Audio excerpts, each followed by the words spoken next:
అల్పుడెపుడు పల్కు ఆడంబరముగాను సజ్జనుండు పల్కు చల్లగాను కంచు మోగునట్లు కనకంబు మోగున విశ్వదాభిరామ వినురవేమ. తాత్పర్యం: చెడ్డవాడు ఆర్భాటంగా మాట్లాడుతాడు, మంచివాడు ప్రశాంతంగా మాట్లాడుతాడు. కంచు కంగున మోగుతుంది, కానీ బంగారం అట్లా మోగదు కదా. వివరణ: నోటికి ఏదొస్తే అది వాగే వగరుబోతుల పనికిరాని మాటలు వినకు, అనకు. ఆచితూచి ఆలోచించి మాట్లాడే విలువైన బంగారం లాంటి మంచి వాళ్ళ మాటల్ని విందాం, అందాం.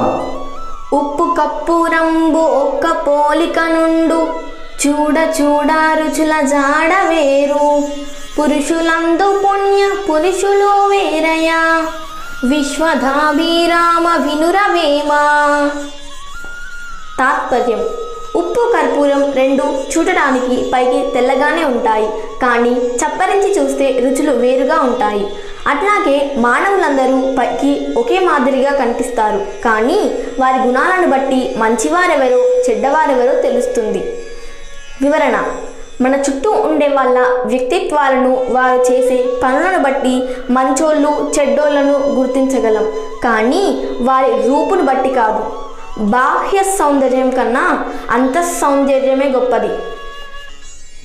అనగ ననగరాగ మతిశ ఇలుచునుండు, తినగ తినగ వేము తీయనుండు, సాధనమున పనులు సమకూరు ధరలోన విశ్వదాభిరామ వినురవేమ. తాత్పర్యం: మళ్ళీ మళ్ళీ పాడుతూ ఉంటే రాగం చక్కగా కుదురుతుంది.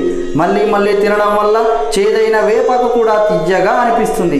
అట్లాగే ఏ పనినైనా పదే పదే చేయడం వల్ల అనుకూలంగా మారుతుంది.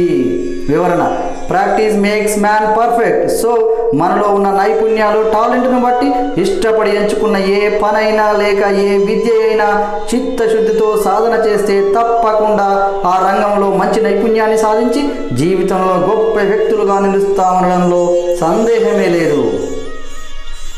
అనువుగాని చోట అది కులమనరాదు, కొంచెమైనా అదియు కొదువగాదు.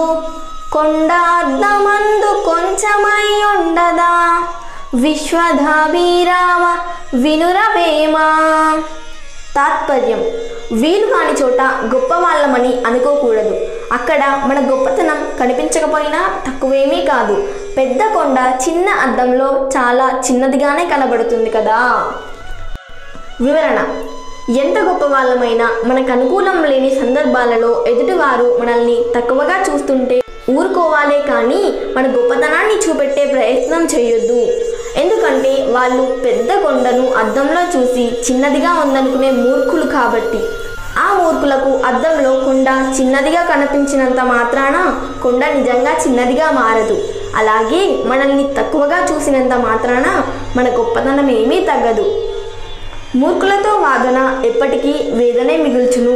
కావున అనుకూలం కాని చోట అనుకువే మన ఆయుధం. కృతజ్ఞతలు. మిత్రులకు, శ్రేయోభిలాషులకు యోగి వేమన గారి గురించి సంక్షిప్తంగా: ఆట వెలదిని ఆయుధంగా చేసుకుని మూఢ విశ్వాసాలను తుంచిన వేమారెడ్డి అనే వేమన 1640-1720 ప్రాంతం వాడు. ఆయన కవిత్వం విశ్వజనీనం. విశ్వకవిగా విఖ్యాతుడు. వేమన పద్యం నోటికి రాని తెలుగువాడు ఉండడు. సహజ కవి, ప్రజాకవి, మహాకవి, విశ్వకవిగా ప్రసిద్ధుడు. వేమన గారి పద్యంలో 4వ పాదమైన మకుటాన్ని వదిలేస్తే మిగిలిన 3 పాదాల్లోనే చెప్పాల్సిన భావాన్ని మొత్తం చెప్పాడు. ఆయనది ప్రజల భాష. వాడుకలో ఉన్న మాటలనే ఉపయోగించాడు. మాండలికాలకు పెద్దపీట వేశాడు. సూటిగా సుత్తి లేకుండా ప్రతి మనిషి గుండెల్ని తాకేటట్లు సంక్షిప్తంగా చెప్పాడు. నిజ జీవితంలోంచే ఉపమానాలు ఎన్నుకున్నాడు. చిత్తశుద్ధి లేని శివపూజ వద్దని, ఎదుటివారి సొమ్ము ఎల్లరికి తీపి అని, ధనం కూడబెట్టి ధర్మము చేయక తాను తినక లెస్స దాచుగాక, తేనెటీగ గూర్చి తెరువరికియదా అని ఇలా ఎన్నో చేదు నిజాలను తెలిపాడు. ఇవన్నీ శుద్ధులు, బుద్ధులు. తన జీవితానుభవ సారాన్ని కరతలా మలకం చేసి అందించిన వేమన భౌతికంగా 1725లో మరణించిన జన హృదయాలలో బతికే ఉన్నాడు. ఇంత ఘన చరిత్ర ఉన్న వేమనను తెలుగు సారస్వతంపై అభిరుచి ఉన్న చార్లెస్ ఫిలిప్ బ్రౌన్ వేమన పద్యాలను సేకరించి శుద్ధపరచి తెలుగు వారికి పరిచయం చేశాడు.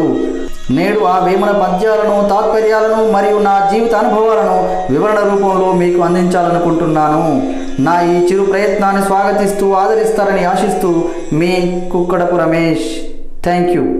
ఈ వీడియో కనుక మీకు నచ్చినట్లయితే లైక్, షేర్ మరియు కామెంట్ చేయండి. మరిన్ని వీడియోస్ కోసం మా ఛానల్ని సబ్స్క్రైబ్ చేసుకోండి.